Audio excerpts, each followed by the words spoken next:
Is Mack Brown taking shots at new North Carolina coach Bill Belichick? You guys tell me. This is Group Chat Sports covering all kinds of college football news, transactions, portal, recruiting, you name it. And we also cover coaching beats, right? Those can be fun. And Mack Brown had an interview this week where it appeared that he might be taking shots at new coach Bill Belichick. I'll play the clip. You guys be the judge. We'll talk about it here. It was time for me. North Carolina didn't have NIL money, and I said we were kind of a slow bleed.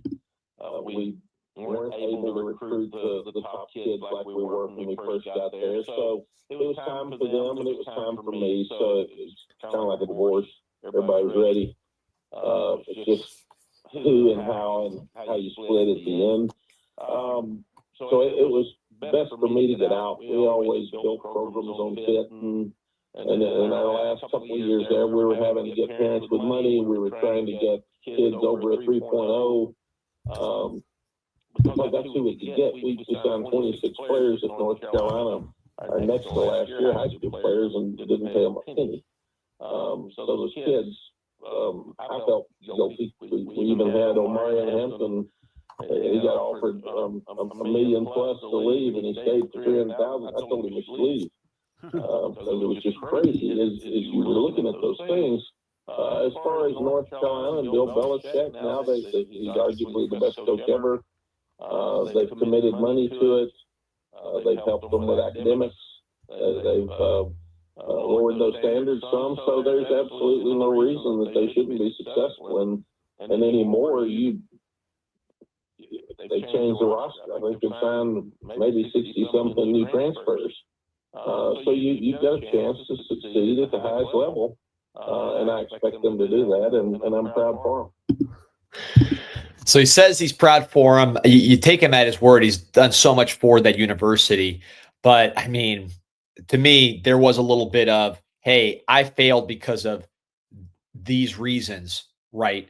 And these issues that were holding me back are not going to hold Bill Belichick back. So if he fails, he stinks, and if he succeeds, it's because he has things that I don't. That's what it felt like to me as I sit here in Chapel Hill, as you can see behind me.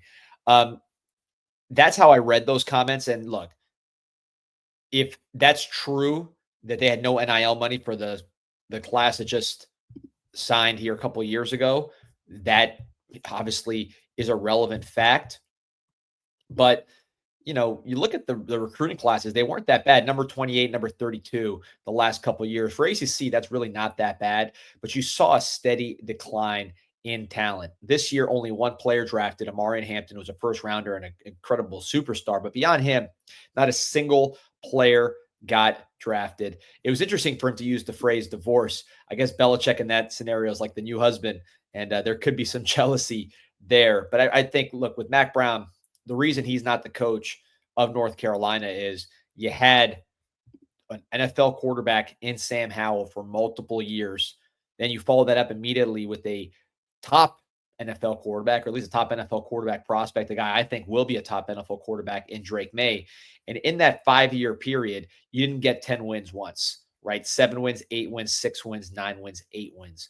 So I think that is the reason, more so than any of these funding issues or anything with the academic standards, that Mack Brown is out of college football and Bill Belichick is in college football at University of North Carolina.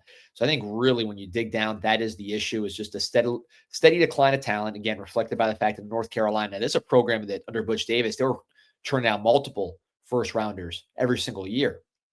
And just historically, you know, even when they've had struggles, they produced first round picks and draft picks, right? Guys that maybe they weren't day one picks, but they provided tremendous, you know, not even depth, there's quality college players. I mean, just going back over the list here, you know, 21, you had Javonte Williams, a beast running back, Chaz Surratt, remember how good he was, De'Ami Brown, who's still bouncing around the pros and was outstanding for North Carolina, Michael Carter, right? What a 1-2 punch that was, Daz Newsome.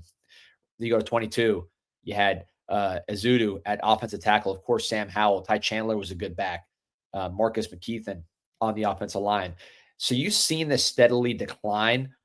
Then, you know, by the time you get to 2024, you got Drake May standing alone, Cedric Gray, really good player that went to the Tennessee Titans, Devontae Walker went to the Baltimore Ravens, but really only 3 draftees. And then again, last year, one with Marion Hampton. So primetime guys at the top of the charts with Hampton, May, Josh Downs, Sam Howell, Javonte Williams. But you saw, again, the total numbers steadily decline. I think that goes to recruiting and development that Mack just, again, he's no spring chicken. He's been coaching a long time. And I think one thing I would take issue with Mack Brown's comments here is, Mack Brown, when you think about Mack Brown, he's never been an X's and O's genius as a coach. At least that's not what his reputation is. I haven't sat in the room with him, but that's not what his reputation is.